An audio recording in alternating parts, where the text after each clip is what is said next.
obviously in the States, yeah, it's going to be tough for me. I mean, my name is literally Nick White. It's the most bland, blend-in guy. It doesn't sound like a witness protection program. I don't know what my dad was doing before, but...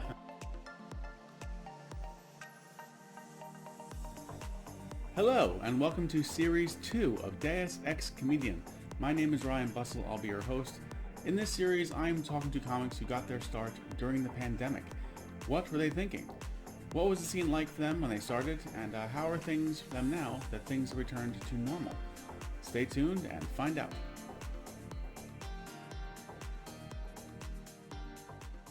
So my guest this week is Mr. Nick White. So welcome Nick. Hello, thanks for having me. And to start this, I actually wanted to start by kind of recapping the story of how I met you for the first time, and that will lead to a question. Okay. So I realized, I was looking through Messenger, I realized it was a little over a year ago. Yep. A mutual acquaintance of ours wrote me. At the time, I was hosting quite often at a Stamp Star Comic Club. Right. Just working there. And she said, I want to bring this guy by.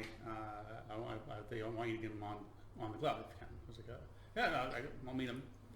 So then I met you, and I asked you, like, what was your... I hadn't met you at all before. I hadn't seen you around. Yeah. And even heard of you. And I asked you, so what's your experience so far? And you said you performed 4 times.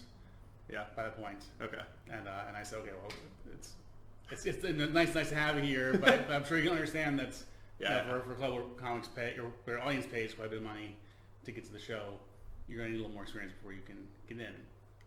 And you were fine. You were like you totally understood that. Absolutely understood that. My question is, our mutual acquaintance, she should have known that. So I'm just curious, did she owe you money, or why did you think you would be a good fit for already four gigs? Great question. I don't know. I think I was just very eager. I mean, I was messaging comedy clubs that I knew were like paid places and was like, hey, looking for a spot, and they were just like, can you send us some tape, some film? Did you do stuff back in the States? Because I'm from the US. I was like, no, I don't have tape. I've done, handful of sets so far. And they're like, okay, like come back another time when you have more experience. So I think it was me just being eager of like trying to figure out what the scene is in Stockholm and like where people go, especially for English speaking sets, like, just trying to find my research and where you can perform, because some places seem like we have Swedish comedy, and I didn't know if they have English performers ever or not. Right. So that's cool. I always get a little nostalgic when I meet people who are like just starting off and they're so eager. Yeah. so full of life and not cynical. Haven't been beat down by the crowd. Yeah, not cynical at all. Yeah. I said 1,000 times before, but there's a clear difference between, like, I remember when I first started, and I'd be like, I've got Big Ben in 2 weeks. Yeah. And now it's like, I got Big Ben tonight. Yeah. I just gotta stay on my couch instead. I do feel bad, like when I first started going to Big Ben, and I still go there, I don't know, once or twice a week. I try to at least. But it was like, I'm going to memorize my 5 minutes, do whatever, and now I have like a couple new jokes I want to try, and I just bring up a paper with me, and I'm like, I didn't want to be that guy ever. Like, I always wanted to be super professional and like look like I knew what I was doing, because that's what you see on TV when people are taping specials or whatever. So that's what I always wanted to do, but now I'm like the guy with the notebook on stage, like, and what was the other thing I wanted to say? Yeah, and we realized also, it is Big Ben. Yeah. It's a great club, but I did the same thing when I first started. So Mafia Comedy Club, they had an open mic, because like, before it was a pay club, years and years ago. And there were some nights I would do both clubs. I would do Mafia, and then I'd go to Big Ben at the same night. Okay, yeah. And I just had this feeling in my mind, because Big Ben is where I got my start. So I felt really comfortable at Mafia. So Mafia was where I would like test stuff out. Okay. Because I wanted to be really polished when I went to Big Ben. Mm-hmm. And then somewhere I realized how goofy that is, because Big Ben is also an open mic. So it's okay to not be polished. You don't have to be polished to get in. Yeah, for sure. But that took me a while to realize. Even, I think it was just a couple months ago, I was having a conversation with Israel, because he hosts on Wednesday nights at Big Ben. And we were talking about performing at Big Ben and trying new things, and how it is, technically an open mic, but you have to sign up before, so it feels a little different. And we were just having a conversation about that. He was like, man, we don't owe the Big Ben crowd anything. Like, this is open mic for us to try stuff. And I was sort of still in that, like, I want to polish everything before I put it on stage mindset. And then just having that conversation with him, I sort of realized, like, yeah, I need to be more just like not care as much, to put things up and just see how they go, because everything that I perform in my apartment to myself, flawless. I mean, it's amazing every time. But then you put it on stage and you realize, oh, okay, the crowd doesn't like that as much as you did back home, so you have to tweak things, and you're not going to get that real feedback until you put it on stage, and the faster you do that, the faster you might find what you're trying to say better. Right. I also want to point out that there's not absolutely nothing wrong either with being polished and no, of course. And, yeah. It's amazing to me that I think about this pretty often. As comics, we have one job. The crowd shows up. They want to have a good time. They want to be entertained. That's our job. But I've never met a single comic. Ask them like, why do you do stand up? I've never heard a single comic say, to entertain. I want a crowd to have a good time. Yeah, no. Like it's got to be on the lists. I mean, for me, it's like bottom of the lists. Because you need the crowd to have a good time. Otherwise, you're not going to be booked again. Yeah. But it's no one's priority. It's like the priority is always like me, and then them. When you get off stage and they had a good time, you can feel it, and it makes you feel, that stage rush, the high. But yeah, that's not why you get up there in the first place. It's the attention. Have you had an experience yet where the crowd had a good time and you were not happy? Yeah, I think, a lot of times. I'm trying new methods of how I write stand-up, write jokes. And a lot of times I want to write exactly what the word for word, how I want to tell the joke on stage. And in my mind, it's very like Seinfeldian, that he just like wrote exactly how he wants to say it and everything. And so sometimes it can be great, but I can get off stage and be like, I forgot that one sentence, or like I forgot that one tag. And if I said that one tag, I would have had a perfect set. Like I'm the harshest critic, as yourself. So I'm just like, man, I wish everything was great. They had a good time, but I forgot that one thing. And so I can't like put my stamp of approval on it because I know I left something out there on the table. Well, let's rewind the clock a bit and see. Yeah. So who the hell are you, and what are you doing here? That's very existential. I am Nick White. I grew up in the U.S. in Kentucky, and then I moved to L.A. after college and worked for a Swedish company out there. And then they closed the L.A. office December 2019, and they said, we'd love to have you still work for us, but you would have to move out to Sweden. I was like, yeah, why not? So March... I'm doing what? Front-end developer. Okay. So like making websites and apps. And then I got my visa and I moved to Sweden March 2020, a week before the world shut down. So I think it was about a week into living into Sweden. I woke up one morning, I looked at my phone, and there was like a announcement. Trump gave a speech that all flights from Europe are being stopped, like they're being banned because of COVID. And I was like, okay, I'm here, like I'm stuck here, I'm doing it. And then now I moved originally to the north of Sweden and then moved down to Stockholm January 2021 and started doing stand-up February 2022, so like a year and a half now. Where north? In Skellefteå. Okay. Yeah. We're far north. Everyone is going to hate on my pronunciation, but 3 years, my Swedish is not that advanced, so I can order I've been food for at a 17, restaurant. so don't worry, it's fine. Yeah, okay. Yeah, the whole, like, you try and speak Swedish and then they switch to English and you're like, okay, I tried. Yeah, that's the story of my life. Yeah. I talk about on stage about that too. Mm. Now I'm like getting to the point that I just feel like I just want to give up. It's just the fact that it's never going to happen. Because I try. I actually I did 4 interviews for a job recently where I feel like I was probably not going to get it. It was a sales job focused towards Swedes, towards like the construction industry. So the people I was talking to were telling me like, I had to do all the interviews in Swedish. Okay. And the people I was interviewing with, they explained, they said, you're not going to get away with speaking English to these people who are construction workers, like it's like this, the good kind of like the manly man type industry where they don't speak English, or I'm sure we would find anyway. But I did like 4 interviews, and in the end, the feedback was, we decided, well, we were really impressed with your resume, and you're very passionate. We really need someone who is fluent in Swedish. Mm. No, I am fluent in Swedish, but they're looking for a Swede. Yeah, which I totally understand. They want somebody that get the first language, which I completely understand.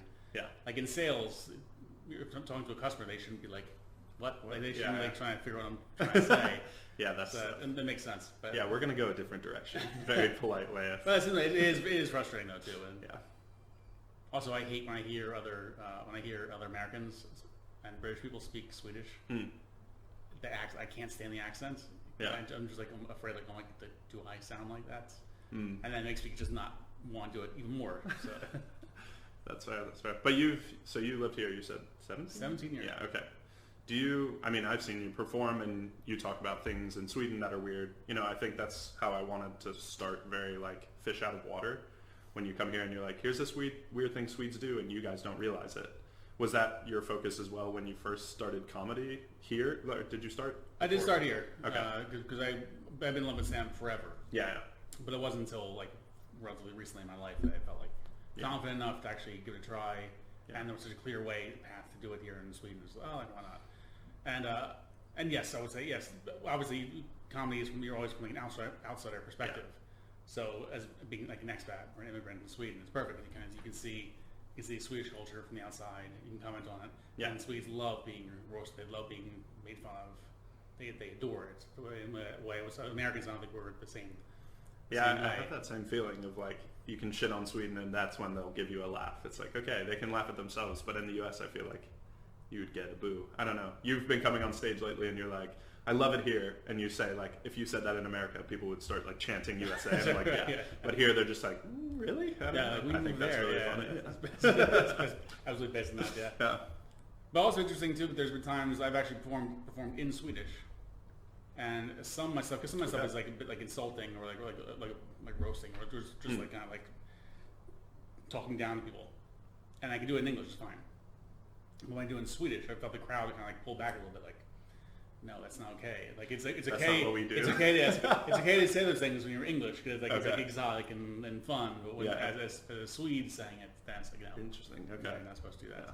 So one more reason to keep speaking English. Yeah, I mean that's another weird thing. When I started, I feel like the advice, or like a lot of people were telling me, you have a leg up because people want English-speaking comedians, like they're in the minority here, and I was like, that's the first time that's ever happened. Just like, oh yeah, they want more people speaking English to perform. It's like, okay, I think you said like there's an easier path or a more visible path to starting stand-up in Stockholm. Yeah, so in general, not just for expats, but even for Swedes. Yeah, also, there was a good way compared to the United States.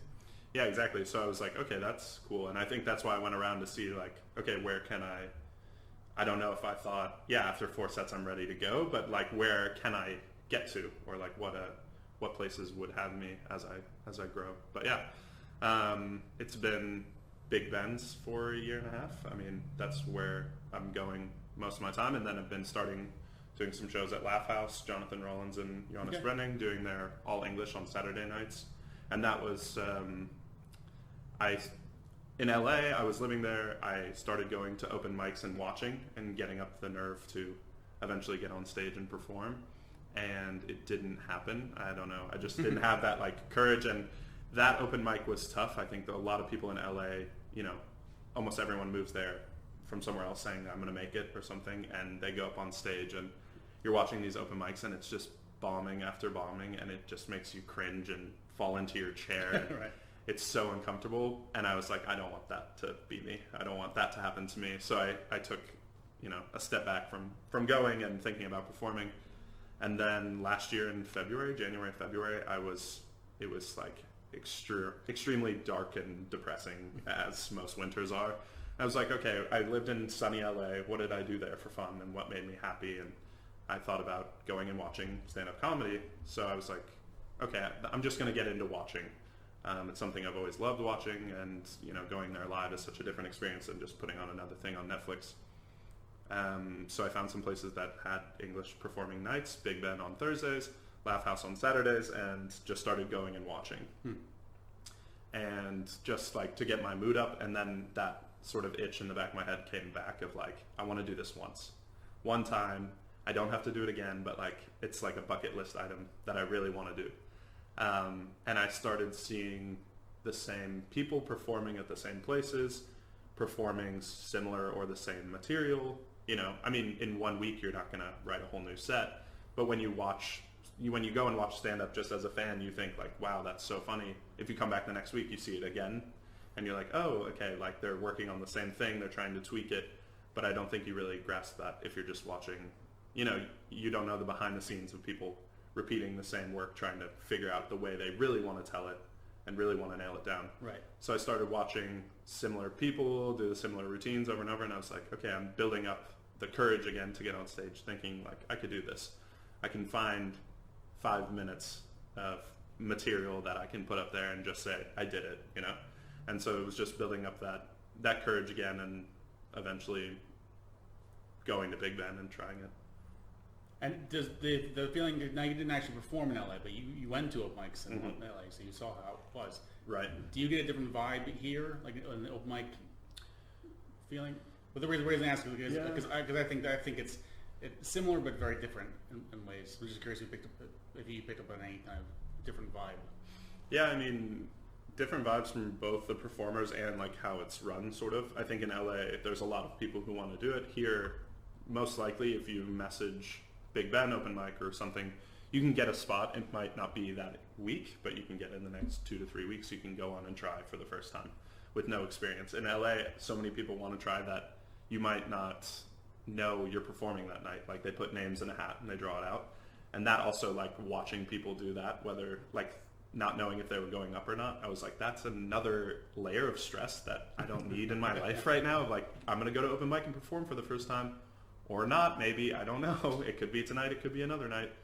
So it's like that system, but then just, I guess the comedians that I saw in LA doing open mics was a wide range, because everyone in the US is, I don't know, there's so many people in LA and they think that they're super funny with their friend group, so they're going to come try an open mic. Versus Sweden, you know, it's the thing of when you bomb on stage and Swedes are like, but you're just so brave for even getting up there. Like they don't even, that's not even in the realm of possibility in their lifetime that they would want to get onto a stage voluntarily and perform in front of people.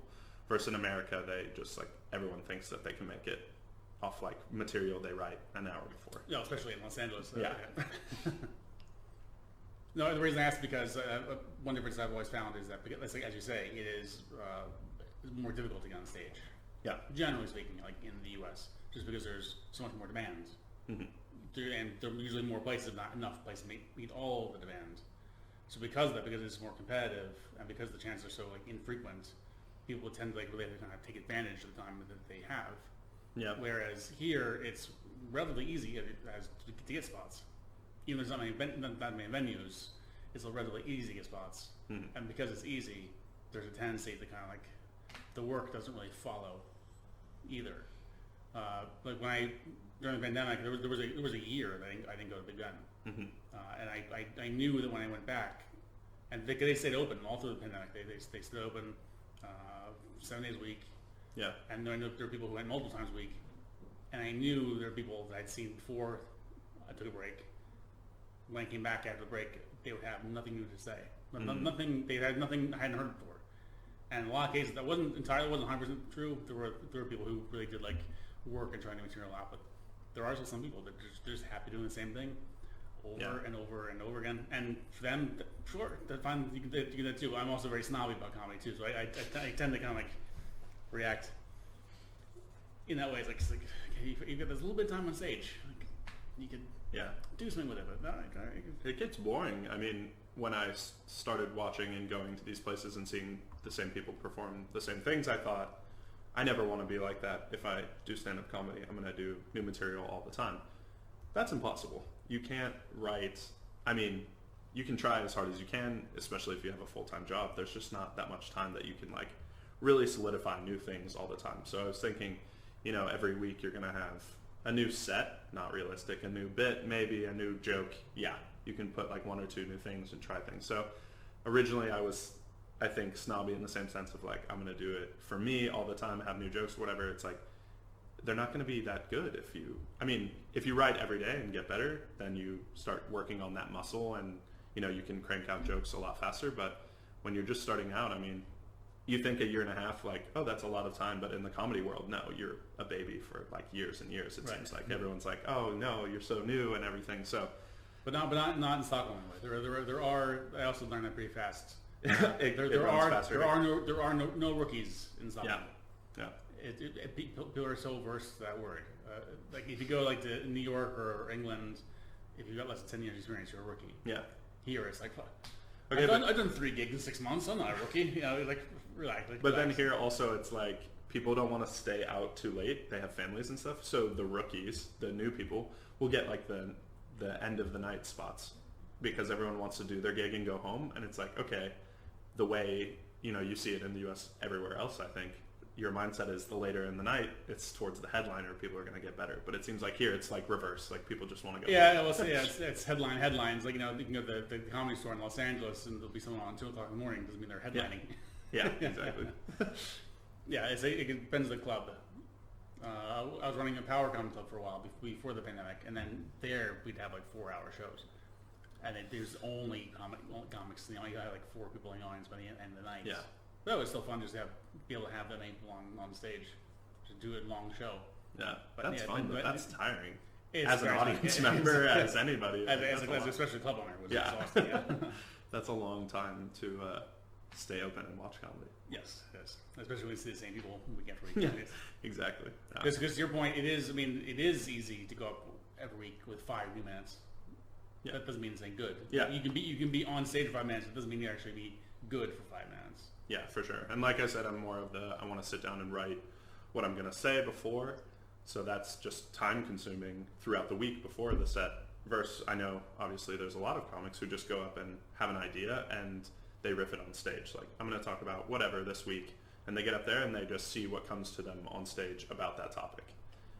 And that's, then they can come up with a lot of new stuff. You record it, you listen, and you hear certain things you like. You can bring that back next week or whatever. But for me, I get too nervous. I'm going to draw a blank if I just have a topic in my head and try and think of something funny. It's like, just someone coming up at the street at you and being like, say something funny. It's like, exactly. I'm never going to be able to, so I need to know exactly what I'm going to say beforehand. Well, never say never. You just we saw it recently, so they can give it time to develop. Still it's impossible. One thing you alluded to, I had the same experience earlier. I had the same experience when I first started, where I was going to be Ben all the time. I was getting 5-minute spots all the time, and I worked really hard. I wanted to get this perfect 5 minutes. And I finally got what I thought at the time was like, this is a perfect 5 minutes. I'm really happy with this. But then I would get a new idea, but I wouldn't get more than 5 minutes. Yeah. So then it's like, but I have, we work so hard to make this perfect set, but then you have to kind of peel away from it so you can add new stuff instead. But the good thing about that is all those things you take out, you just kind of store in the back of your head. You can file, you can access them later on when you get the longer spots. Yeah, for sure. I try and get some things that I know I practice enough that will get laughs, and then around the middle of my set, try something new or something I'm working on and try and see how the crowd reacts, and then go back and tweak it some more. And you file away the ones that will work for the paid gigs or the bigger shows, or when you have more time, you can throw everything at them. So it is just, trying to find what you can take out and replace back in without changing your flow too much. Mm-hmm. And one thing as an English-speaking comic, you have an advantage here versus Los Angeles. Like in Los Angeles, you'd be like another white guy with a beard. Yeah. Yep. Here, there's plenty of beards also, but still, there's not that many English comics. And there was the kind of common rule that you gotta get them in the first 30 seconds. You get the crowd in the first 30 seconds, they're gonna be with you. And as we speak English in Sweden, we got them pretty much from the start, because from the beginning they have to listen. To lean in. they have to listen. So you can still of course lose them. Yeah. But yes, there is we get comedy shortcuts as English speaking comics here. Yeah, I think, obviously in the States, it's going to be tough for me. My name is literally Nick White. It's the most blend-in guy. It does sound like a witness protection program. I don't know what my dad was doing before, but so it's hard to stand out. But here it's like, I think, you have that advantage of Swedes thinking, like, again, you're so brave for getting on stage, and they just think you're naturally extroverted as an American. You could take the most introverted person I know from back home, and Swedes are like, wow, such a great extrovert, such a big personality, which is so funny to me, just the difference of culture there. But I do find, like, with the Swedish audience leaning in on, Big Ben has Thursday nights, which is, they start the first half in English. There, people seem excited. They know English is coming, and they're ready to go. But I feel like if I go on a different night, say a Wednesday or something, they're expecting Swedish comedy. Right. And then they're like, and this next person performing in English, and the crowd's kind of like, whoa, what? And you have to switch their brains. I can imagine how hard it is to be expecting one language and someone goes up and starts just like, hey guys, like really fast in English. Like, you need to give them a minute to switch over. So you have to you have to win them over in those nights, I think, versus in the English nights, they're like, we're here, we know what we're expecting, we're ready to go. But there are certain nights where I'm like, yeah, I gotta fish for you guys to switch a little bit, and then we can start rolling more. And it's always rough when I always ask the host to tell the crowd in English. If it's a mixed night, I ask the host to tell the crowd in English. Yeah. That the next comic will speak English. Because when they don't do that, it's like I said, you can feel the wheels turning. You can feel everyone's like, so you're losing time though. Like, this is my time. So you're losing time as they're like, can I turn it over? And then they're with you. But yeah, of course. Yeah, they're gonna get there, but you need to give them a second. So, yeah. So yeah, it's been you're one of the first people I've met. Not first, but I don't meet very many people here who move here from the United States for any other reason other than love. So actually, I know. For a job. How depressing is that for me? Just like the one person who's like, yeah, I moved here for work. It's just like, okay, interesting. What's been your experience like meeting friends or? I mean, it's a lot of my coworkers, I think, are the people that I can easily gravitate towards. It's very much like going to school and being like, hey, we're going to be friends now. That's sort of the situation. I do find like people are super friendly here, but it's hard to break into like pre-established friend groups of Swedes who have grown up and live in Stockholm. And I think that's the same place. They're the same anywhere you go. It's like hard to meet people who are from here and have lived here for so long. But I mean, you know, you meet people at work, and then also now doing stand-up comedy, there's a lot of people that I've met through stand-up that I hang out with now, Swedes, Americans, etc. Yeah. So I moved here in 2006 with my first wife. She was Swedish. She is Swedish still. She's insane. But I followed her here to Sweden, and then like our marriage was like falling apart, and I really didn't want it to end, but it was probably going to. And at the time, the work company I was working for gave me a tutor in Swedish. So like once a week she'd come by, I would read aloud like a Swedish text, and she'd kind of correct my pronunciation on the way, and then we would speak in Swedish, like in my own words, like what it actually was about. And like just as I thought my marriage was coming to end, we came to a chapter on Swedes, so like myths and realities about Swedes. And I would kind of like say like would make a statement about Swedes, and then would say if it was a true or false. And one of the things was it was like a fact. It was like fact or myth. Most Swedes make no new friends after age 30, and that was true. Okay, interesting. And I actually explained because I've had this experience too, talking to Swedes. Like a lot of Swedes, like they have friends they grew up with, so they spent a lot of time when they were younger, and they got older, went to school, they started to work, then they get married, have a couple of kids. Like your free time gets like less and less and less. So your friend group gets like smaller and smaller and smaller, so you kind of hang on to the friends you had on forever. Yeah. But you're not making new friends because you don't have time for the new friends. So I thought, oh, that's wonderful to hear as I find myself totally alone with no family or friends in this country. So yeah, but I find that scary in general. Just like as I get older, it's harder to meet people because after work I just go home. Like, what am I? There's no after school activities where I can meet new people. I don't know. I feel like in school it's so easy. You sit next to someone in class. Now you have a friend versus like, in the everyday world, you're not forced to go somewhere other than work. So if you're not making friends with your coworkers, where do you find people? I also thought maybe stand-up would be a good place to make friends. Yeah. I met a few, but also you kind of forget like comedy's for social retards. So you also meet a lot of broken people also. So it can be also difficult to socialize. Yeah, for sure. I made friends doing stand-up, but then there's also comedians to me who never want to turn it off. So we're like upstairs getting a beer after the show or something, and they're still trying to do bits or just having a conversation in like that's kind of like when blah blah blah. And like, can we just just like I just want to talk about even the weather at this point. Like, let's go back to basics here. Well, one thing I wanted to ask you too. I've been asking this to everyone. I'm really curious your perspective on the club scene because for comics have been around for a long time. We know it was like before the pandemic. We saw what happened during the pandemic, and we're kind of seeing what's happening after. But you don't have that same perspective because you kind of came in right. Even though it was during the tail end of the pandemic, was still kind of going on. But now things are changing. So what's your expectation? Like, when you started, did you have a certain expectation of how you thought it was going to be? And I mean, when I started, even before I started doing stand-up, I started going to stand-up, I realized that there are still COVID restrictions in place. A certain amount of people are allowed into the venues and the chairs are spaced out. You know, there's still those restrictions. So I could see the potential of like post-COVID or what it was before, like the glory days. Even though I'd never seen it, I could like tell, if this place has this many people with the chairs spread apart by 2 meters, it's like if you double this crowd, it could be so lively. And now it seems like that's where it's getting back to. I mean, you have nights where it looks like, summertime in Sweden, there's more comedians on the lineup than there are audience members, right. Which that's also, I feel like, backwards from back home. In the summertime, people want to go out and do stuff more, to me. And here, everyone just goes to their summer homes. So now everyone like leaves the city. And to be fair, this summer has been awful. Yeah, this doesn't count. Yeah.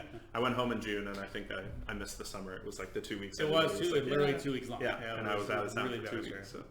No, but I think, I mean, in the summer, seeing the clubs like close down and stuff, that's weird. But yeah, after COVID, you see the resurgence of, I guess, what it was before.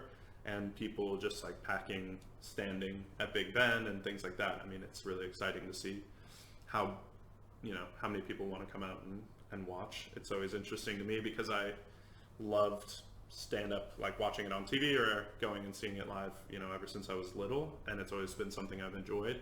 But it's like, who are all these people that just want to come out and watch people try stand-up for the first time? It's like a very interesting idea for a group of friends to be like, let's go watch people try for the first time, versus the bigger clubs of like, they're going to pay money and they know they're going to have people who have good material. Right. So that's like an interesting dynamic of the groups of people who want to go watch stand up to me. I don't know. I mean, it seems like it's getting packed now, and people are, even from like audience to stand up comedians, it seems like there are people who I meet and it's their first time I've seen them at Big Ben, for example, and they're like, oh no, I performed before COVID for 12 years or something. It's like, oh, okay. Then it's weird. Now I feel like I'm established here. I've only been here a year and a half, but I'm here almost every week. Right. And then these, quote, new people are coming in being like, no, this is actually my territory. That's one thing I talked to Frederica Carlson about that. It's amazing how, if you don't go, because there was a time when I was living I was a Big Ben all the time. Yeah. Back when it was only, back in my day, it was only open twice a week. But I was there all the time.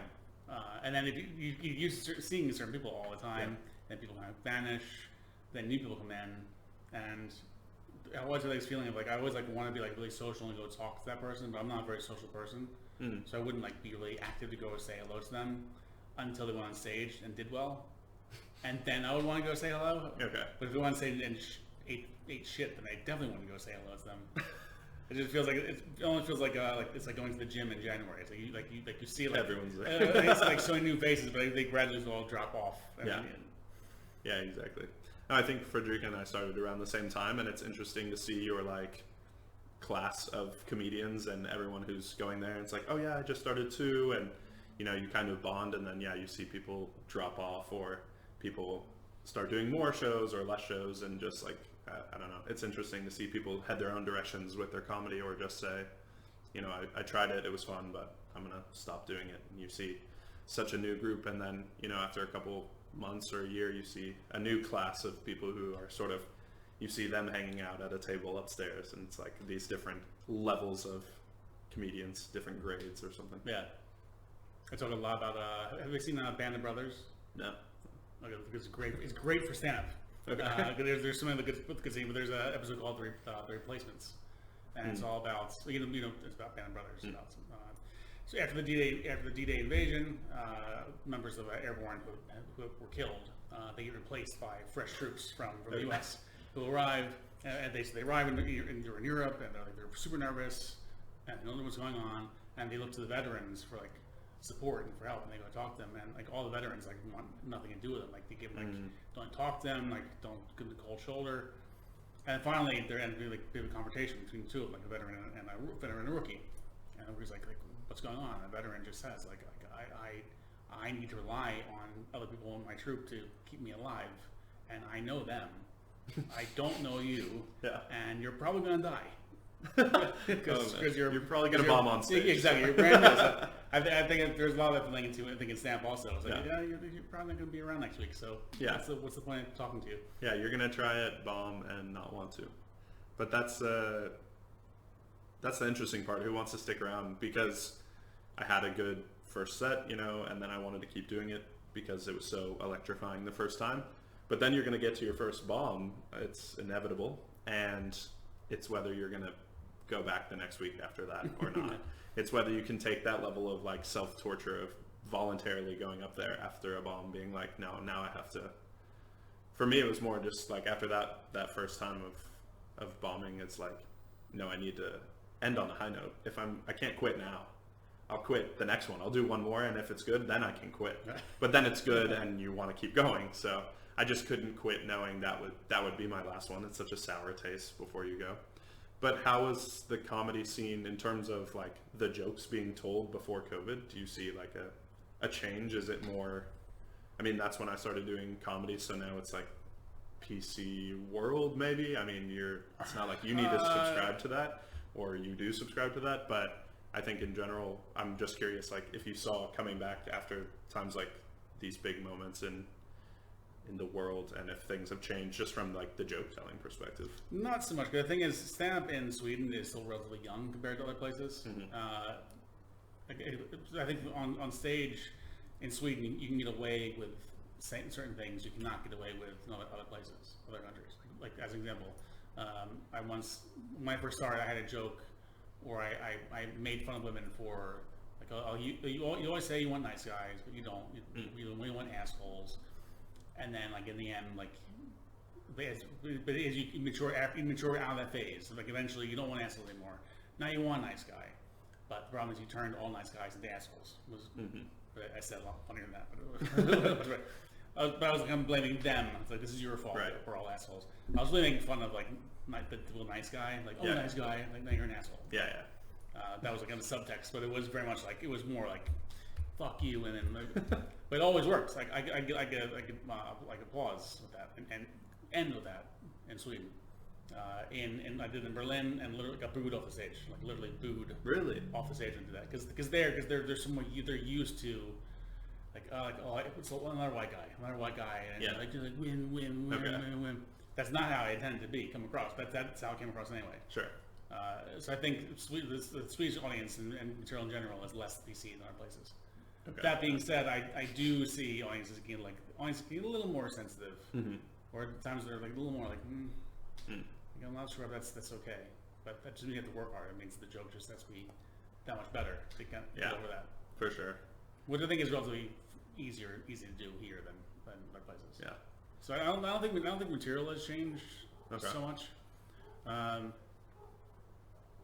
I think a lot of the people that that's the reason why I did the first season of the podcast was talking to people, not only to quits, but maybe just perform like once a month, if that. Okay. And these are people that I was used to seeing like all the time, like several times a week.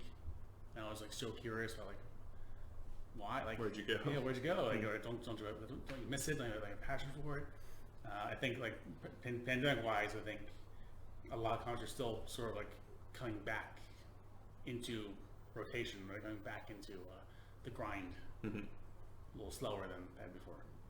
Yeah, and I mean, I can imagine doing this grind and then like COVID shutting things down. It's like, okay, I love doing this. I don't want to stop, but it would be nice if someone like forced all of us to stop, so I could just take like a mental reset of like, okay, I don't need to stress out about writing something for this week's set. I don't need to like wake up the morning of and be stressed about like, oh, I hope the performance goes well tonight. Like it's always in the back of my head of like, no one's forcing you.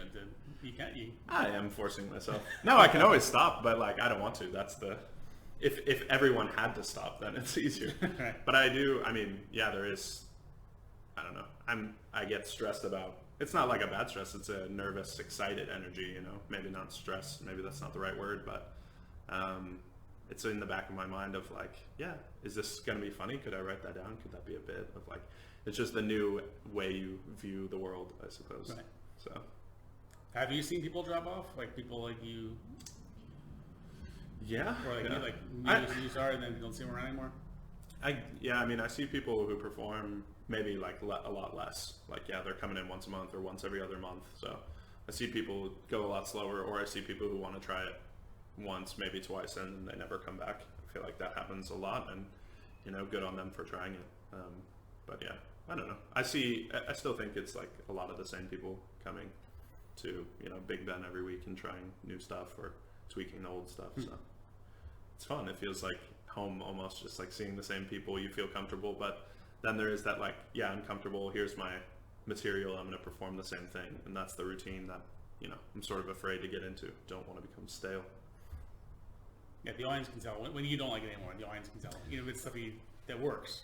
Yeah, like the audience can still tell like you're not into it. They're not going to be into it either. Yeah, I tweak it, and then it becomes what I want it to be, and it's funny, and I tell it, and I'm having a good time. But eventually, there's just that time where you tell the joke without the excitement. You're just saying it, and I feel like, yeah, I'm losing the spark of what the joke was, and that's when I either need to go back and find some way else to tweak it, do something new with it, or put it away and be like, that's a good one. And if you save it for a while, maybe you'll come back and perform it at a paid gig and have the energy and the excitement of like, oh, this is a bigger place, a bigger venue, and you have that like the jitters again that gives you the excitement back into the joke. How do you mentioned that you want to become that kind of fish out water experience that you're talking about life in Sweden. Would you be happy, like if you never performed anywhere else but Sweden, would you be happy only doing that? No, I haven't performed outside of Sweden, but I want to, and I think that's sort of where I started. Again, that's like you want to get into comedy and you find things, what if it's observational or just something interesting in the culture of the place you're in. It's like, to me, a bit easier to find something funny there because you have this different perspective than everyone else. So that's how it started, and then it was very much like, okay, if I want to tell jokes somewhere else in the world, I can't be like, so this thing in Sweden is really weird, because that's just not going to work.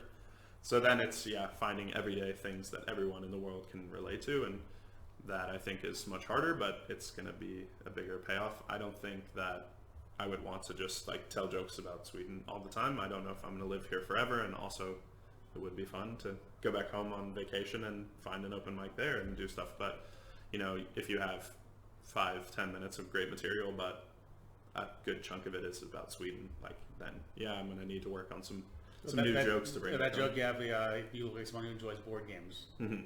Yeah, that could work. That could work, right? Yeah. I think that's one of. I mean, it's relatively new. I think then it's like, okay, let's find ways to make fun of yourself, because people love, like, yeah, oh my gosh, you do look like that, or that is funny. I could see that for you.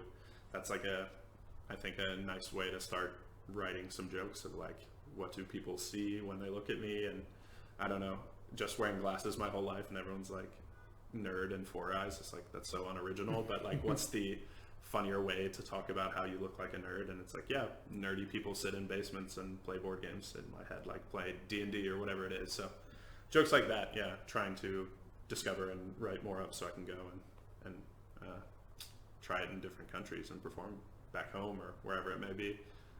That's super exciting to me.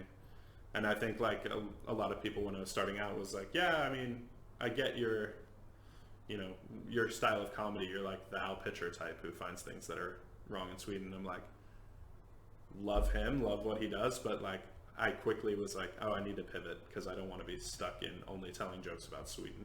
Just from, I mean, yeah, if you can do that and you want to live in Sweden for the rest of your life and that can sell out stadiums or whatever he's selling out, like that's awesome. But yeah, if you're trying to go other places, it's not going to work forever. So yeah, I was once advised a decade ago. I was once advised during a roast by a Swedish comic that if I ever expected to go anywhere in my career, I would have to kill Al because well, what's the point? You can't. You really can't outdo. He's amazing. He's what he does.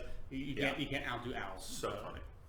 Yeah, and then I love seeing people like that come to Big Ben to try something new. That's such a treat, and it's like the audience gets super excited, and then you're there just trying to perform, and then you're super excited to see what he has to. So that's super fun, and of course you have visions. I have visions in my head of like, one day I'm going to make it big, and then go back to Big Ben, and everyone's going to be like, oh my God, he's here. He used to perform here. Like that's the dream. You have a dream as a kid. Yeah, they'll say it to your face as when they're there, and then you walk away, fuck that guy. I'm more funny than that guy. I could do this, dude. Yeah, exactly. Say whatever you said when you were in the crowd. Yeah. Did you get there yet? I always like say there's. I can tell you're still in like kind of like that excited phase when performing everywhere. But there's also like a beginning phase too. When they're starting like, it's amazing, and like look at a lot of people, a lot of veterans around. And after a while, it's like I got 5 minutes. I got 7. Fuck that guy. I'm funny with that guy. Are you there? Are you there yet? Do you get that? Yeah, of course. I mean, you have to be confident in your work, and you go and there's a long list of comics, and someone has more time than you, and you're like, I think that should be my spot, and he should take my spot. But then it just it's more of a fire for me to be like, okay, I just got to be better. I mean, I just have to make my set funnier and force them to give me more time because I'm killing it all the time, you know?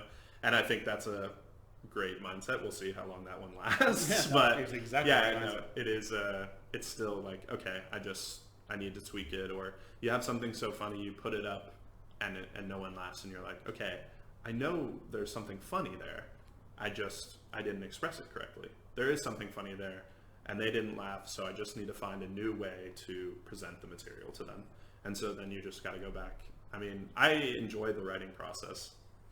Most comics, I feel like they are like, writing sucks and I just want to perform. And like I said earlier, you know, when I perform at home, it's always hilarious. So that's why I like writing. I think, you know, if I'm making myself laugh, I've done a good job so far, and then I go and perform it and other people don't laugh. It's like, okay, you know, maybe this audience is not like getting what I'm saying, but you can't just say like, oh, this audience doesn't have a good sense of humor, like they don't get me, I need a different audience. That's not how it works. You need to be funny in general. Right. So it's like, okay, then I go back home and see what is it about that makes me laugh? What is the like little funny nugget in that? And how can I like find a different way to get to that end point? So I really like doing that. And in middle school, high school, I mean, I was performing in plays at my school, so the performance part, it was never like a scary part. I mean, some people like performing, some people like writing, but often, like, I don't know, people enjoy both. Sometimes they have a preference, and I feel like some people are afraid to get on stage in front of people and perform things, and I just felt like that for wanting to perform the first time. It was never like, oh, I'm gonna have stage fright. I was like, I've been on stage before. It's more, I've always read Shakespeare's work or someone else's work in a play. Right. Now I'm writing the work, and if they laugh or don't laugh, it's because of me, not just how I'm performing it, but because of the words, and I'm the one who wrote the words. So that's always interesting and scary to like be in that writing process. But I always find that's what I'm most interested, talking to comics, like after shows, just asking about the writing process, and would love to know behind the scenes of your process. I mean, no, you have the exactly right approach. One additional tip I would say, at least what works for me, is like thinking about not just what is of a joke that makes me laugh or what I think is funny, but just why I want to talk about that subject at all. Like, yeah. Like, again, I always say this 1,000 times. You've got this little bit of time on stage. Maybe it's 5 minutes every week. And in the 5 minutes, you can you can be anything for 5 minutes. Like, how do you want to spend that time? A lot of guys they want to spend time talking about anal sex. Mm-hmm. So, all right, you're not going to find anything new to say about anal sex, but go for it. But it's a little bit of time. Like, so what is it? When this inspires you, like, I think this is I wonder about this. Just think about why? What about it is so important to you? Like, so I found that asked myself that question. I found like kind of new ways to approach it. Maybe it's not the right place in my set, or I didn't find the right joke. I've had some jokes where I started almost like kind of like punching down, or like almost like a roasting perspective on a subject, and didn't really work. And instead, I'll go like the other direction. And I'll be like a devil's advocate, and I'll support this idea instead. Like, like super pro with that, and that ends up being funny instead. Just a little, different angles. Yeah. But when you write, do you sit down and you're like, I'm writing now, and I have thought of this idea because I wrote it down and thought it was funny on a quick little note, and now I'm going to expand?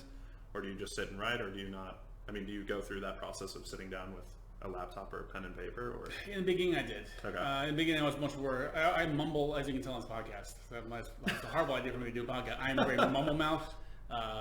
So when I get an idea in my head, it's like you said, like in my head, it's amazing. In my head, like I'm like Madison Square Garden. I'm gonna exactly. It's perfect. You hear the roar of the crowd. It's amazing.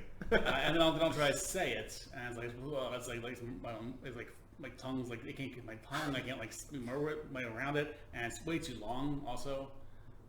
So in my head, it was like this huge long thing, and like I'll work it down. I'll say it out loud and work it down. It's like, the funny part is here. and don't go on stage and say it and find out, okay, well, it was 100% before, I got down to like 75% go on stage, and like maybe 20% is actually funny. So it's just like cut down. So in the very beginning, it was very much like it was really word for word. Like I really just spelled it out. Yeah. And then it became more just like phrases, or there are definitely certain jokes I have, certain bits I have. They're like songs. I say them pretty much the same way, same rhythm, the same time, every way. I'll move around the sets. So I try not to repeat the same set more than once anymore. Because even I tell the same jokes, at least I move things around, or I'll find like some joke I had like 8 years ago, I haven't done since, but oh, that works really well with this new thing I have. So I'll bring it back, or just it's the only way I get bored, just doing the same thing over and over again. Yeah. Especially if again, to go to Big Ben, which Big Ben's great. But I always like tell people you have nothing to gain, nothing to lose either. Like if you go to Big Ben and you just do like the most incredible set you've ever done in your entire life, or if you just eat complete shit and just leave a smoking crater on stage, the outcome's the same. Like it's not like they're rarely like I'm still waiting for the agent in the back to be like amazing set. We want to hire you. Exactly. Hasn't happened yet. I don't know. And that actually can happen, but it probably won't. Yeah, probably not. probably not gonna happen. Yeah, but I'm trying. I mean, like I said, I write mostly everything down. Now I'm just like, okay, what if I had an idea and go up on stage, and it takes me out of my comfort zone, but it's a new way to approach the whole stand-up as a whole. But do you sit down cold? Like, do you sit down with like no idea, just like sit down, now I'm gonna write jokes? Usually something will happen in the week that I pull out my phone and just write like, this is funny, this little thing, and then I sit down and say, okay, that little thing happened, what do I want to say about it more? And that's sort of the process. But other weeks, like, okay, maybe something didn't happen, and just sit down cold, or just try and figure something out. I don't know. And just write to write. Like, if you don't have anything, just write whatever on the paper, and then you just like, okay, I wrote today, at least. Like, I can feel good about myself. I didn't write a joke, I didn't accomplish something, but like, I did sit down and go through the process of trying. And I think like that's what I'm just trying to write as much as possible, because to me I have this, I don't know where I read it or saw it, but it's just like, if you have a bad joke, if you just get it out and write it, then it's out and something new can come out. But if you're still thinking about this one thing, it's blocking the next joke that you're going to come up with. So it's like, just get it out, sit down and write the joke, and if it's bad, you never have to use it. No one has to see it, but now it's done. Like, it's on paper, you can stop thinking about if it's going to be funny or not. It's out, and then something new will come. And it's always like, what if nothing new will come? But you always find something. Something will piss you off tomorrow when you're going on your way to work or something, So it is just trying to find new routines, and that's why I like talking to comics about how they write, just trying to see like, okay, maybe I should try, just going on stage cold with an idea and seeing what comes out, because it's just a new way to approach the work, and maybe I'll find something cool out of that. So yeah, but I think with writing, it's the cutting you talked about. You have 100, you cut to 70, then you realize only 20% is where the joke is. And with writing, I can see myself blabbering on and on. I can physically see it. It's like, okay, but the joke is here, but you've given this whole backstory that has nothing to do with the joke. And that's where I'm trying to get to right now, of just the comedy I enjoy watching is, the comedy I enjoy watching on Netflix or whatever is the John Mulaney's, the Tom Segura's that are long storytelling, but they have set up punch throughout the story. But you don't, unless you're watching a lot of stand-up, you don't get that. You think they're just telling a story and they're funny. So you want to get on stage and just tell a funny story like you're telling it to your friend, this funny thing that happened to me. It's not going to go well. You have to have jokes in the story. So I think that's the style I like and want to emulate, is the storyteller. But now I need to just cut down, get some jokes, and then put them in the story and have things around it. But you really need to figure out what are the punches and the jabs that you're going to throw throughout the story. It's not just a funny story, it's a story with jokes inside of it. Right, because if you get their attention in the beginning, they will stay with you. But I just say to a point, it's not TED Talk. It's they're there. They're there to laugh. Like, so you got to keep them. Yeah, exactly. You have to have a steady diet of jokes. You're gonna keep them going. Yeah. That's when they drive me, again, because I am very snobbish, but like there are certain quirks, things that drive me crazy. When I hear comics explain a joke before they tell a joke, that drives me insane. Like you can just tell a joke. Like you don't have to like explain like here's why this will be funny. Okay. And then here's the joke. Like you can just the crowd's smarter than you think. You can just tell them a joke. You're not that clever. Like it's gonna be okay. I gave a guy a hard time because he would always say, like I saw something crazy last week, or I saw a few things that were crazy last week. Would you like an example? I was like, why do you ask them? Just tell them. May I ask you a question? It's like you already just to the point. If they say no, that one and the classic. I'm gonna try some new stuff tonight. Is that okay? Mm-hmm. The only reason comics do that is because they just want to set the bar low. Like this is probably shitty, so just tell the joke. And they're like, this is a trick no one knows. I'm going to start by saying this, and then the crowd's going to like give me grace. It's like, yeah, we all know what's going to happen. You're going to tell jokes that aren't polished. And also, we don't know who you are, and we don't know what your old stuff was, so... Yeah, exactly. It does not matter. Just dance monkey. No, I think there are, you know, if I try new stuff, it doesn't work. It's like, okay, like, that didn't work. You know, those like self-deprecating moments, I think, are... And then the crowd can be like, it releases the tension of like, oh, this is awkward. He's saying jokes, but they're not funny. Those things are, I think it's like, okay, you know, you can laugh at yourself like, well, I tried that, it didn't work. But yeah, I'm going to try new stuff. Or if you say after your joke how you think it's a really good joke, or it's like a really clever joke, I'm just like, I don't need your commentary on your own jokes. If it's a really good joke, the crowd will let you know.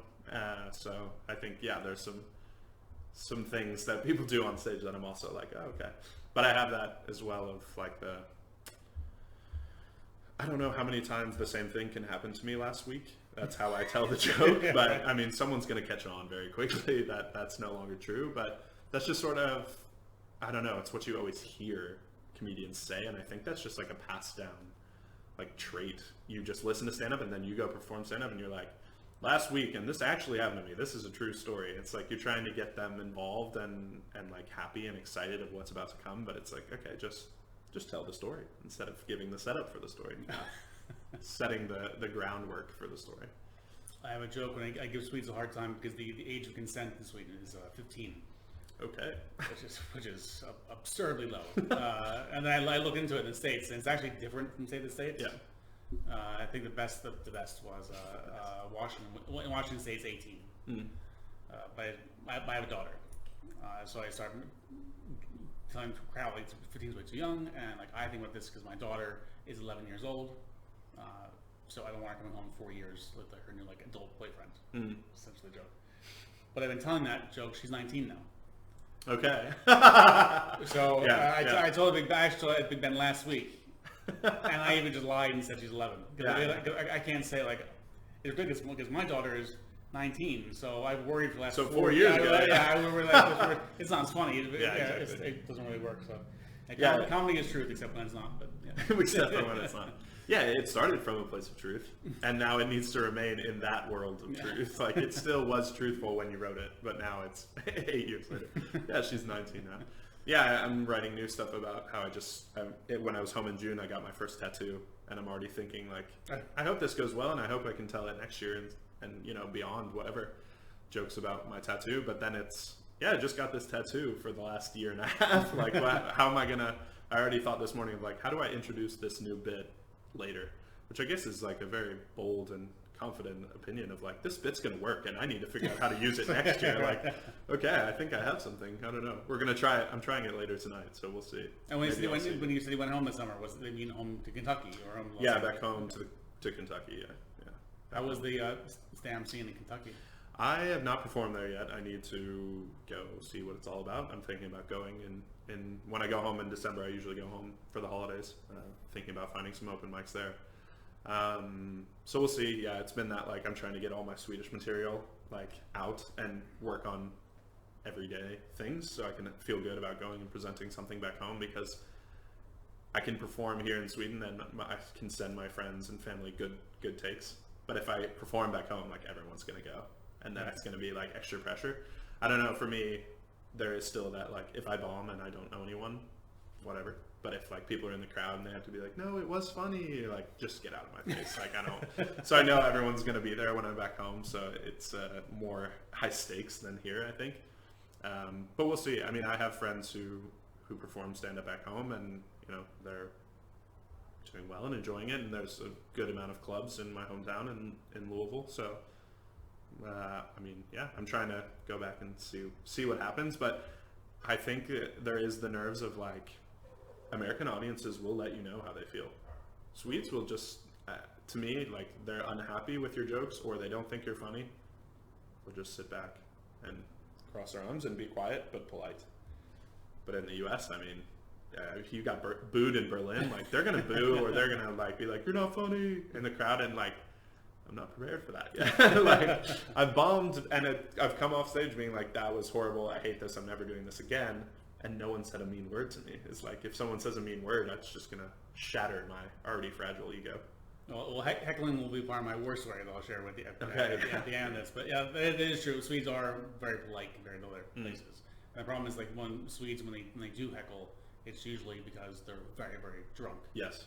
And then they're not giving you anything you work with. Like you not they can say something you can like riff drunk. on. If there's like and you can't really do anything with that, so it's rather boring. Yeah, there have been a couple of hecklers I've seen, but yeah, it's just like towards the end of the night, and they're just hammered, and they don't even know what's going on. So, it's my feeling. I'm wondering how you feel about. Again, mumbling. I wonder how you feel about this because I don't go to Big Ben as often anymore as I used to way back in the day. Usually go on Thursdays since that's English the first half. My feeling has been because I'll do the first half and I'll take off. I won't stay for the Swedish half. Seeing the audience, I get the feeling that a lot of the audience are actually there for the Swedish, like they're just kind of killing time. I get the feeling they're waiting for the English half. Because I've seen, like when I was there last week, it was really, really packed. It was the first, it was busiest I've seen in a long time. Mm-hmm. But there was a lot of talking, in the crowd. My feeling was, I wasn't sure if it was because they were unhappy with the show or if they were just kind of killing time until the Swedish half. I mean, like I said, don't speak Swedish very well or a very basic 101 level. So on Thursdays, I'll go upstairs and have a beer or go home after the English half. But the times that I do stay for some friends or go back down to just see what's going on, it seems like the crowd is like half or a third of what it was for the English part. I feel like a lot of people are there for the English, but it's more when the crowd is so big and they're standing in the back, they feel a bit detached, I think, and then they start talking and that's so frustrating hearing the like talking in the background. Oh, they're into the bell in the background. Also, this is just like heckling. I'm like, stay on top. You get heckled by the bell. Yeah, exactly. That's because I don't believe in God and God is pissed at me. That's not true, God. I'm joking. No, but it is just like I think it's more. There's so many people there that the mob mentality of like I'm not involved in this, and then they start talking, and then the people next to them hear them talking, so then they start talking or whatever, and then it just spreads like wildfire. But that's not heckling either, because I don't know, to me I'm just like tune it out and get through your set. Comedians will pick up on it and like say something, but to me I've never seen someone consistently do it well. To me it's always like the school teacher being like, I'll wait until everyone's quiet. Or like you can't say, to me it feels like you can't say like, would you shut the fuck up to someone here, because then the crowd will turn on you and be like, whoa, that was like aggressive. Well, yes and no. The one thing I can say is that, again, because Swedes are so polite and they're also very passive aggressive. There is that culture. I'm sure you've heard the cliche about leaving angry notes in the laundry room. Yeah. I told the crowd, I've told Swedes before, I said like if you could fight a war passively aggressively, like Sweden was neutral, like drop angry notes in Afghanistan, like you'd be like this superpower. Yeah. When you're on stage and someone's been heckling all night, you hate that person, but everyone else in the crowd hates that person too. For sure. If they keep doing it, if it's an all night, then they'll be happy. So you can channel that energy. Like there was one time at Big Ben where there was a guy who had been heckling all night. The host said this person repeatedly, knock it off. The guy was clear. He was just showing off. He was like him. He was like sitting at a table like close to the front with like three girls. He was like clearly kind of flexing. So when I went on, and I was in the middle of a joke, and he'd shout at me all night. I just stopped what I was doing. I said, "Oh, it's that guy again." And I said, "Listen to this." There's asked the crowd. I said, "Baron Plus, how many of you want this guy to shut the fuck up?" And the whole place went, "Oh." Yeah. And then it wasn't a problem anymore because you just need to hear everyone else shut them down. Yeah, everyone else. Yeah. So you can that's a good one. You can funnel that energy. So make everyone else. But I always feel like I'm gonna wait. Another comedian is gonna, I guess, bite the bullet. I know other ones almost like are ready to like yell at them, and I'm like, I'm just gonna try and ignore and do my set, and I'll normally ignore them, and then at the end say like, thank you guys, you've been lovely, except you, like you pissed me off, and then I will leave, and that'll be my like little jab. But it's just like because I want to say something, but I feel like I don't want to be too like come off too aggressive on stage, telling them to shut up. But you could also look at that as an opportunity to learn for yourself too. The heckler. Dealing with heckler. Yeah, for sure. Yeah, I mean, that's also like, I mean, that gets into crowd work in a sense of like figuring out a way to disengage this person. But that's a whole nother skill set in the toolbox of what is stand-up comedy, of like crowd work in general. I mean, getting hecklers to shut up, but then also just like involving the crowd a little bit more. And that's something that also is like, okay, I love watching people do that, and that's something I'm interested in, and that's like a whole new ball game that I'm trying to get into. I mean, you do that. You go and sit with people and but that's fake. It's that is scripted. Yeah. I'm asking. But how much? I mean, it feels like a lot of people use crowd work to bring themselves into a bit, which is, I mean, it's a good move, but there's not too many people I see where it's just like pure straight crowd work. That's the problem, because I've been doing this now for 12 years, and I barely do crowd work, mostly because I like it when it's done well. It's so rarely done well. Yes. Unfortunately, because I've seen, especially for hosts, I've seen like when I host, I do the bare minimum crowd work. Mm-hmm. I've seen hosts do really good crowd work. Yeah. But most of the time when I see hosts do crowd work, it feels very much like, I mean, I've literally heard hosts say, and now's the part where I talk to the audience. Hi, what's your name? It's not. There's nothing natural about that at all. That drives me crazy. Or when the comic will say to someone like, "Oh, what do you do? Oh, you're a carpenter. I don't have a joke for that. Ha." It's like, then why do you ask? Yeah. And it's fine. Like, you don't have to have a question, a joke ready for every possible response, but you could ask another question, because maybe you would find something funny to say, like a follow-up question. Yeah. Not just end. So again, I get like snobby reactions to that. But I agree. It's always like, where are you from? What do you do? Who are you here with? Like, what do you guys work together? Or are you guys dating? Swingers, did you meet on brother, Tinder? sister, from the north. Yeah, it's the same. And it's like, that's another thing. It's like, okay, I want to perform and do some crowd work, but by the time my set is, there's probably 4 comedians who've already like talked to the same people. It's like, okay, they've been squeezed like to death, and I'm not going to be like, that person way in the back, how are you doing? Like, these people in the front, they've paid for it already. I'm not going to also try and latch onto them. But I don't know. That's something I want to try, but it's like, it's a whole new. I mean, you're giving up the power, and I love the power. Yeah. So I don't know. There was a night at Mafia when I was hosting, and the headliner was an old school comic, and we were talking about the fact that I don't really do crowd work, and she was like saying, "It'll be like you should, because it kind of gives other comics material. Like, they'll listen to what you're saying, and they'll comment on that later on." And I said, like, I absolutely agree. I totally agree with that. And that motivates me, and it makes me want to do crowd work. Because I feel like that is a good reason to do as a host. Right. The problem is the comics don't pay attention. And it even happened that night. One person in the crowd gets asked like several times, "Hey, what's your name?" It's like, I told my name to the past 3 comics. You weren't paying. I hate even that. in the room, you weren't paying attention at all. I hate that. People will show up late and then ask the same questions. And like, have some professionalism of like, show up on time if you want to, because the host is going to talk to the crowd. I mean, everywhere they're going to like say some stuff. So if you want to talk to the crowd, I feel like you need to get there on time and see what's being said, and then you can use it in your set. And I've done that before as like crowd work, but it's really just stealing what the host found out, and you can fit it into a joke. I mean, that's such a good feeling of like being backstage or wherever next to the stage and being like, oh, he said he's this, and I have this bit about that, like job specifically. So to throw that in there, I mean, that makes it a unique experience for the crowd, and I feel like they eat that up. But it's like, yeah, you gotta listen what's happening. if you're just going to call on the same dude, that's like really, really tiring for that man, and the whole audience is like, come on, what's going on here? This is a repeat every time, a Freaky Friday situation. It bothered me so much. I set a trap in the last year at Mafia. So I was thinking, because there was one comic that would come very often. It was on often. He'd always come in late. He'd always leave early, and he'd always talk to the same people who'd been talking to before. He wasn't paying attention. So I like purposely laid a trap. So I just asked, like 2 weeks in a row, I just asked like people, like random media right around stage, just like, hey, what's your name? What do you do? What's your name? Just give a name, and I just said, like, we were on the front row, and I just like said, like, because now we've all heard your name is this.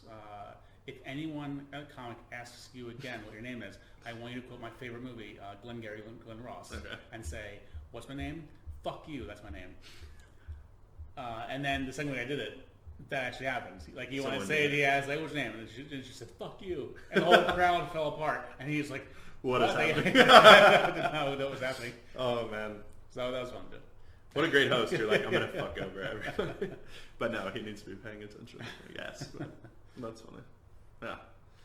I don't know. I mean, yeah, I see some people in my... I think, like, another comic, Axel Tadelius, and I were talking recently that the TikTok, Instagram, stand-up clips are all crowd work, because you don't want to post a bit necessarily, because then people will come see you and they'll hear the same thing, and maybe it will ruin the experience. I don't know. I don't have Instagram. I don't post things like any of my stand-up, but it seems like that's what I've heard. Like, you don't want to post your material. You don't want people to record your material because you're working on it and you want to use it in a big show. So you can post crowd work, because that you can't reuse it. I mean, you find something funny, you say it on the spot, and then you can't use that again unless you create a whole bit around that joke. So then that's what people post online, and then I think new people who want to try doing stand-up, that's what they're watching, and they're like, oh, this dude is just roasting the audience. I can do that. Like, I roast my friends all the time, and then they get up and they sort of expect that they're going to do crowd work or talk to the crowd a lot, and it's like way harder than you think it's going to be, and it doesn't go your way so easily as the videos of people who have been doing it forever. So I feel like that's also a new trend of like comedians who just want to do crowd work, or comedians who just want, like, see those things online and they're like, that's what I want to do. It's like, okay, but you need to also have jokes as well. I don't know if you're going to be able to do 5 minutes of crowd work and have it go well. Right.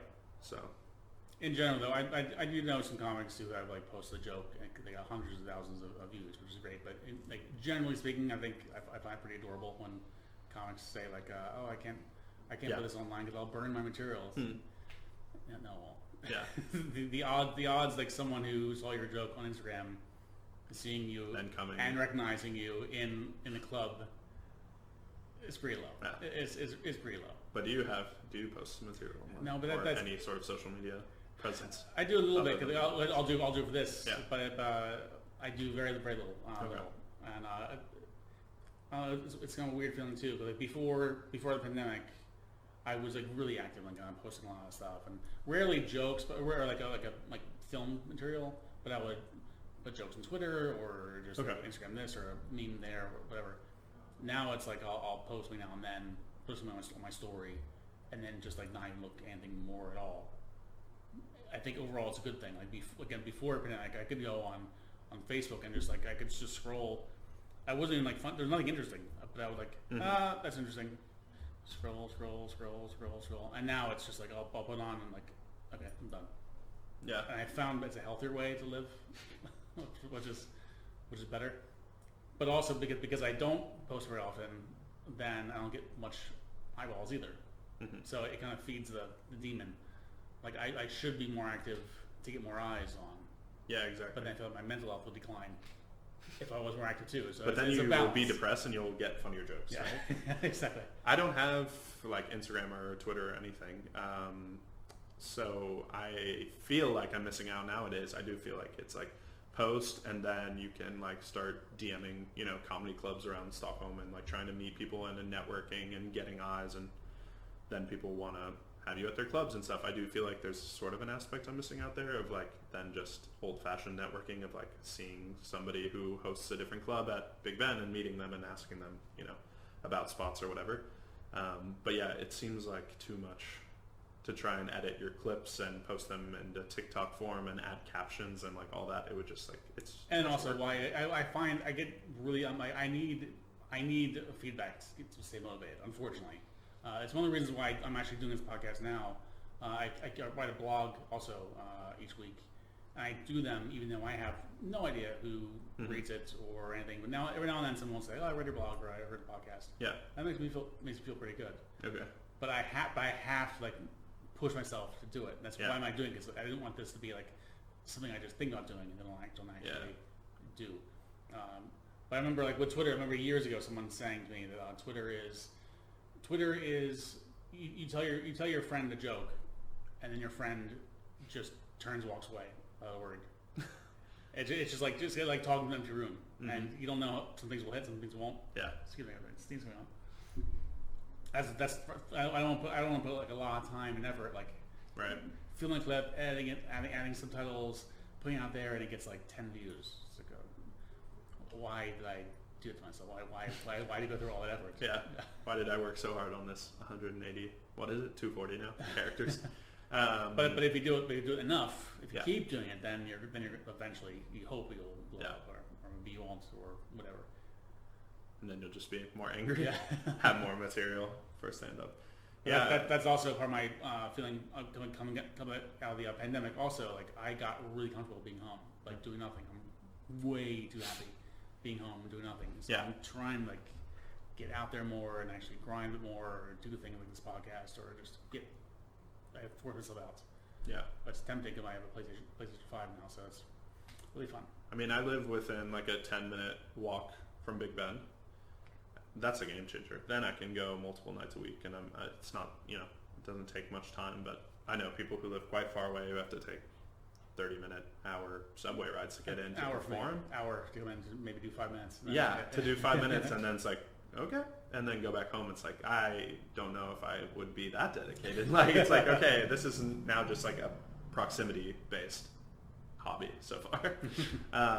But yeah, now I'm hooked. But it was the convenience of like, I can go multiple nights a week because it's not that out of the way for me at all. So yeah, versus posting online or just like being home. It's like, okay, I get why people want to just be funny doing Instagram or TikTok skits. Like, then you can just put a t-shirt over your head and then you're like a woman, and it's like that's how you act things out. It's like, okay, like that's really simple, back to basics. I don't know, but haven't gotten into that. I don't know. Any sort of social media just takes way too much time. And then I'm also afraid, I always have this fear that when I write a joke and it's funny, that I stole it from somewhere. Like I saw it on a TikTok or something, I saw it on Reddit, and now I've forgotten it, and then I remembered it while I'm writing, and I'm like always afraid that someone's going to be like... Cryptonesia, I think it's called. Cryptonesia. Oh, really? Yeah. Oh, there's a term for it, of course. But yeah, I'm always afraid someone's going to come up to me after and be like, you fucking stole that, and I know you did, I know the source, blah, blah, blah. It's like, okay, I didn't mean to. I don't know. Luckily it hasn't happened yet. I don't know.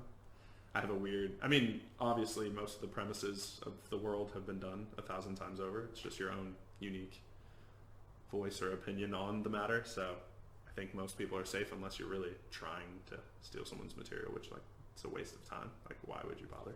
I know. I took the summer off from writing my blog, but I'm going to come back in September. And the first topic is going to be about kind of joke thieves or actually being joke police.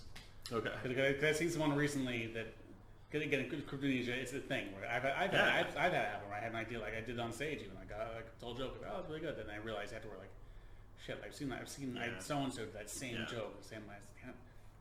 But there's someone that performs.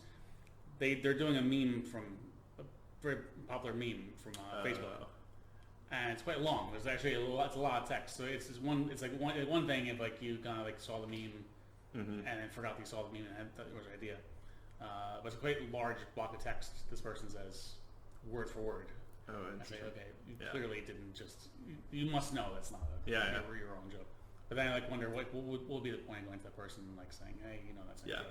But not be like, oh, thank you so much for pointing out to me. That, exactly. I mean, it must happen where you see something, read something, forget it, and do it, and whatever that happens. Like, it's going to be impossible to know. But I've also seen people who will tell like memes on stage and get a huge laugh, and I'm just sitting there like so annoyed. Like I sat and I worked and I wrote jokes, and like this person saw a meme and they word for word are like just saying it on stage and it's getting laughs, and I'm just like, what? I mean, it's just so sad.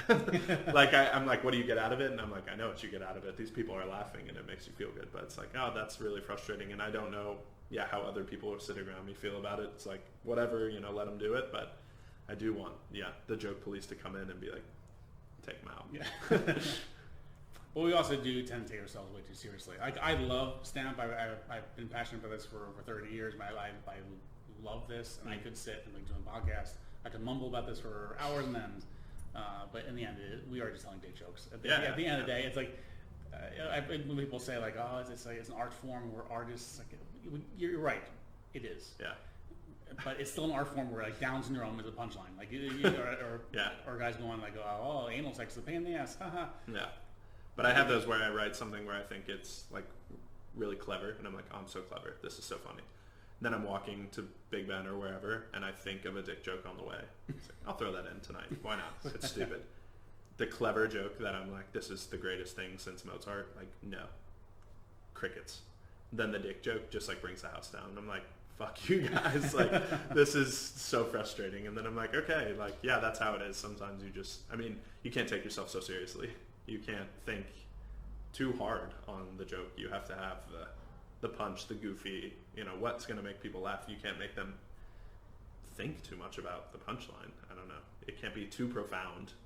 People who have specials, like I enjoy watching Bo Burnham, and he does like really funny jokes, and then it ends up like, what if we were just nicer to each other or something? It's like, that's not going to work at Big Ben, right. Or like, that's not going to work when you're starting stand-up. Like, you can't be having like these punchlines that turn into like a moral message for everybody. Like, no one wants that. They're here to laugh. They're not here to like think about what's wrong with the world unless you prescribe it to them in a very funny way. Exactly. And one thing I noticed with you too, now I think about it, is I'm very happy about it, is that you don't use Swedish words as punchlines, and I would ask you to please continue that trend of okay. Because that again, the snob part of me. Yeah. There are so many English nights, or the English are Big Ben, or the English night at Laugh House, where all the Swedish comics come and perform in English, and all the English comics come and perform in Swedish. It drives me insane. Like, people will use, like American comics especially, or whatever, Expat comics, just using a Swedish word as a punchline, just because the crowds think it's funny. They do. They think, Swedes think it's really funny when we say a Swedish word. Yeah. So it's a shortcut. But it drives me bananas when it's like, it's not a joke. Yeah. I had a joke against years old, but I had a joke where I said, I love the Swedish language because your words are very specific. Words we don't have good translations for in English. So words like fika and lagom and bakiskort, which you would have not heard that one. Bakiskort means hangover horny, when you're horny after hangover. It's great. It's a funny word. It's a great word. So that was the joke. It was amazing. It was. That was the joke. The problem was I would tell on stage. So you have words like fika. People already kind of like trying to giggle. Oh yeah. Because I said fika. Yeah. Then I said lagom, and now they're like laughing. Yeah. It's like there's no joke here. It made me like want to strangle the audience, and that's not a good feeling to be. I don't want to be like a comic who hates the audience. So I just stopped doing it. I think I have. I mean, I'm like, well, what have I done now that you've complimented me? And there are maybe somewhere I've said a Swedish word on stage and they laugh because of my pronunciation, and it's like, I mean, I'll take that, but yeah, it's like, I want to write a joke that's funny. The punchline is not me being bad at Swedish. It's just like them just laughing because they're like, look at this American speaking Swedish. It's like, yeah, that's not the laugh I'm going for, but I'm glad you're having a good time. And also, I'm a snob, and but it's like what Al and I had. I had a conversation where I told him, because I have a tremendous amount of respect for him, but I told him flat out, it's like, a lot of your stuff it's not for me, right? But it's not meant for me either. Like, I'm an expat living in Sweden. I'm not paying for your lifestyle. Like, it's the millions of Swedes who love that every word comes out of your mouth. Yeah. That allows them to live doing comedy full time. Mm-hmm. So he should be writing for me. you should be doing fy fan and slask. I mean, it's throwing those Swedish words. The Swedes love it. So yeah, they do. Yeah. I'm thinking like I have a joke about signing up for yoga, and I accidentally signed up for Gravid yoga. Oh yeah. And that's like I'm like using it, but it's more like I'm an idiot for not knowing the definition more than just like listen to my funny pronunciation of the word. But yeah. But even that's like I think because that could even work in English. If you didn't say like pregnant yoga, you could say like maternal. I don't know, they were like maternal yoga or like whatever. Synonym of in English. Yeah, I mean, I guess I never thought of like how do I translate that back to my language, which is that's a fun thought exercise. But yeah, that's one of those where I'm like, damn, I can't tell it in the U.S., but maybe I can find a different way of getting to the same destination. Yeah. Believe in yourself, Nick. I think you can do it. I'll try. Wake up every day and try to believe in myself. Well, I'd like to end each episode with a exchange of war stories, something to do with Stamp or something I asked you to come up with a good war stories, whatever came to your mind. So I've got a story for you. Hope you have a story for me. It's up to you if you want to go first or if I should go first. Yeah, I can go first. I like building the suspense of what you're going to tell me. No, I mean, I was thinking I mentioned a lot about the first time I performed and just like discussing first times is always fun. But I think it was more the nerves of like getting the courage. And then when I signed up, it was, I think, a Tuesday or a Wednesday. And I asked to perform on the Thursday English night at Big Ben.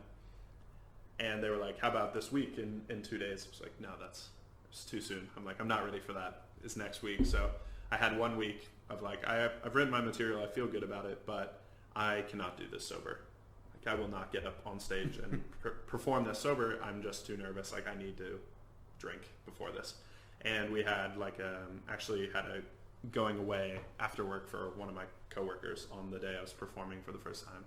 So we went out and we were having drinks and I was just like, I mean, it was open bar and I was about to perform for the first time. So I was just heavily drinking, but I was like, I knew I was going to get to this point. So before then I spent that whole week memorizing my set to the fullest of my ability. I walked down the street I live on backwards and said my set out loud. I was like, if I can perform this walking down the street backwards, like I've got this. Like just how many different ways can I perform this? So I know it's just muscle memory at this point. So when I'm very drunk, I will be able to perform this.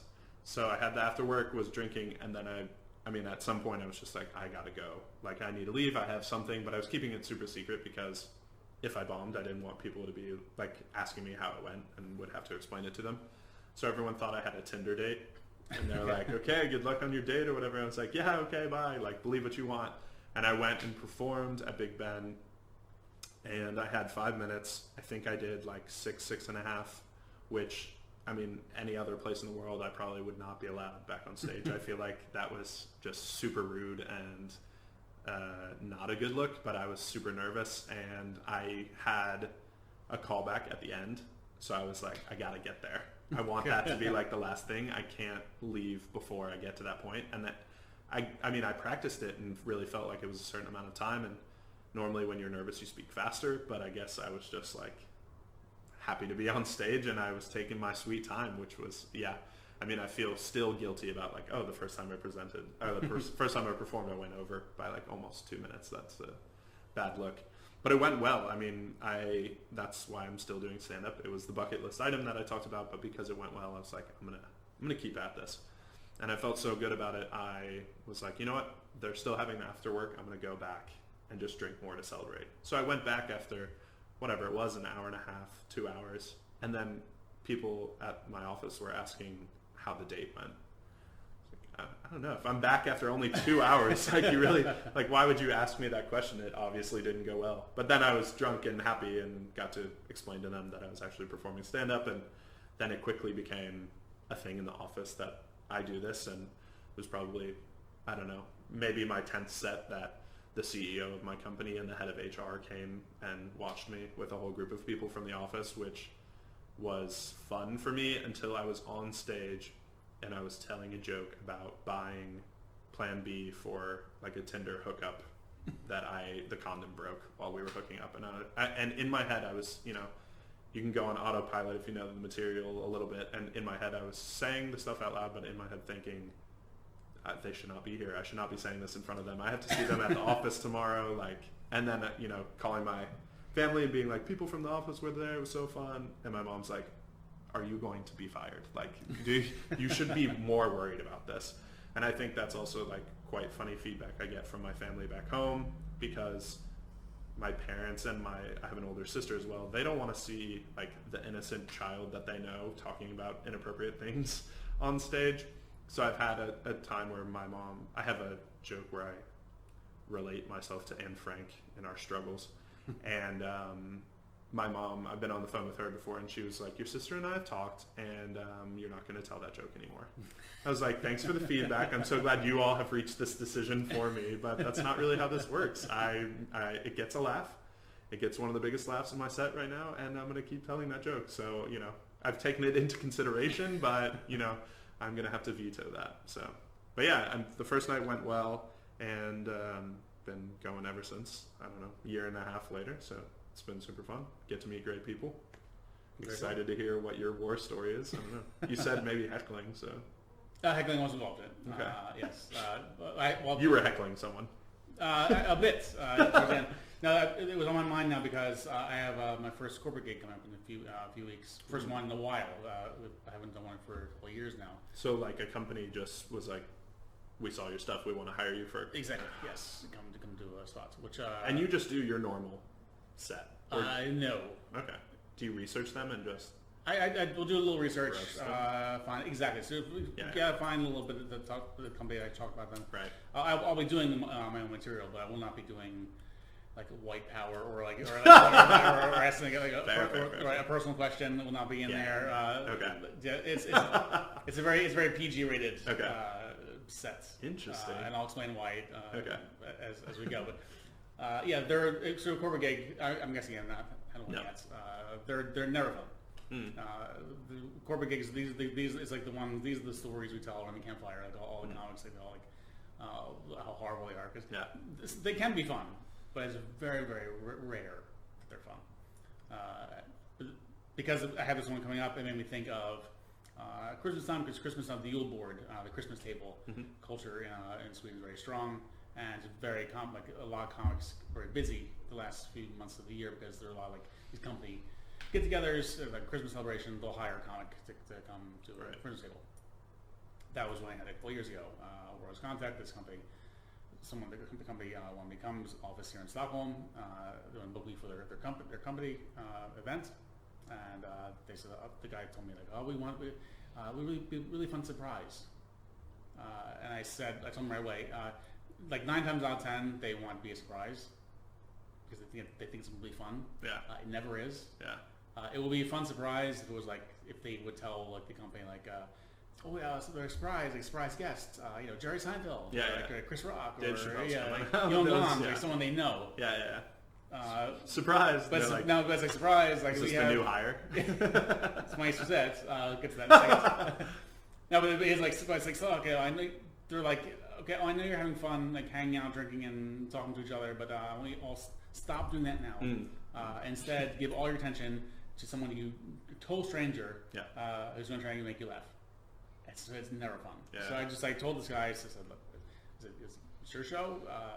We'll do it as you like. I said, in my experience, it's a lot more fun if you tell people in advance that there'll be comedy later on, like after dinner, whatever. And he wrote back saying, okay, so it'll be a surprise. It'll be a surprise. And he said, so here's what I'm thinking.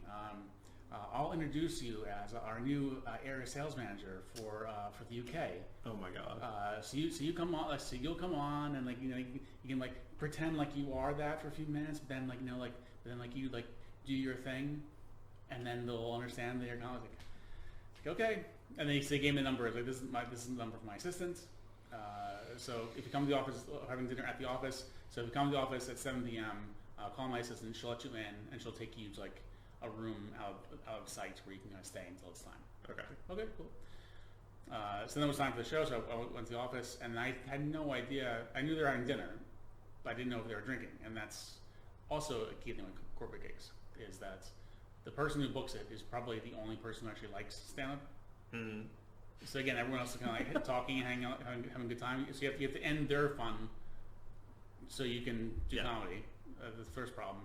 The second problem is if they are stone cold sober, they don't want to laugh because they don't want their coworkers to know what they think are funny. Oh, right. So they're really they're just like pins and needles. So they're really uncomfortable. Or if it's a kind of typical Christmas table wheel board, they're so sloppy drunk that it won't matter. Like it won't matter what you say. They're not gonna remember you or anything, and they're not gonna pay attention. They're gonna heckle. They'll be a mess. So you want kind of a sweet spot of drinking. You want them they'd be like just drunk enough they can actually relax, have a good time without being so drunk they're a mess. Yeah. And I had no idea if they're drinking or not. So I got to the place, called the assistant, she let me in, and she's like, "Oh, Paul meets this room, and then he'll come get you pretty soon." And I asked her, I said, "I'm just curious, are they drinking tonight?" And her exact words were, "Oh yeah." She said, "We actually just started giving them water because they heckled the CEO off the stage. They were that drunk." Okay. Right before you're going on stage, you're like, okay. She said, this will be fun. But they've had dinner, they're having water now. There's gonna be desserts, and she said there's actually 2 surprises tonight. There's gonna be you, and then we have like a live salsa band when we come in when we're done. Okay. Cool, interesting mix. So I went to the room, kind of prepared my thing, and then the guy came and got me, and it was like he introduced me as the area sales manager for the UK, and I went up and I kind of I made fun of him. I said something like an asshole, like he hired me on the street because he heard me speak English and thought, oh, he'll be good for England. I couldn't keep it up. I did maybe a minute about being the area sales manager, and I said, no, I'm not really an area sales manager. I'm just busting my comic. And then someone from the audience actually said oh yeah, I saw you at Big Ben. So they knew I was a comic. So I was okay.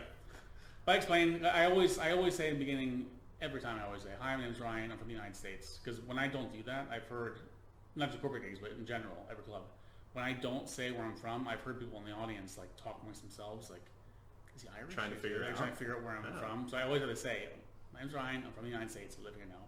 Always. So I did that. "Hi, I'm Ryan from the United States." Blah blah. Went to my set. About 10 minutes into the routine, this woman in the middle of a joke, and the woman from the audience just called, "Where are you from?" I said, I'm from. So I stopped. I'm told you I'm from the United States. I just said, "Yeah, but she said, yeah, but where are you from?" I was like, "Oh, okay." I didn't realize she wanted me to be specific. Yeah. So I'm from New Jersey originally, but I lived in Boston for 10 years before I moved to Sweden. And just no reaction. Okay, so I went back to the joke. 5 minutes later, again, same one. She's going, Where are you from? I looked over and it's she was so drunk she was swaying. Oh, okay. But she was sitting down. She was the Christmas special. Yeah, she was just going like this. Where are you from? I said, "I told you I'm from New Jersey." "Yeah, but where are you from?" I just said "My mother's vagina. What do you want from me?" And I said then because I knew by that point she was annoying everyone else. Yeah. So that shut her up, and someone behind her put his hand on her shoulder and be okay. She ain't saying anymore. So I finished my set. So I was it was fine. It was goofy, but it was fine. And then I went back to the room, and the whole punchline to all this is that I was already feeling they're so drunk they're not gonna remember me anyway. But when I got back to the room, the salsa band was getting ready to go on, and they were in full carnival. So it was 2 guys with instruments, and it was 2 women dressed for carnival, right. Body stockings, G-strings, and pasties. That's it. So I guarantee no one even remembered me or that there was comedy or anything. I'm sure all I remember was there was dinner and there was salsa, and then that's all they're gonna remember. So I was waiting for you to dress up with them and go back out and see if anyone recognized you in the band. Oh, that's. So that was one of the more interesting Christmas tables I've done. Yeah, it seems like the corporate gigs. That's where you'll have the stories to tell later. As long as they pay well. That's the. Yeah. That's why you do it, right? Yes. But thanks for having me on. This was thanks for joining me. Thank you very much. It was fun. All right.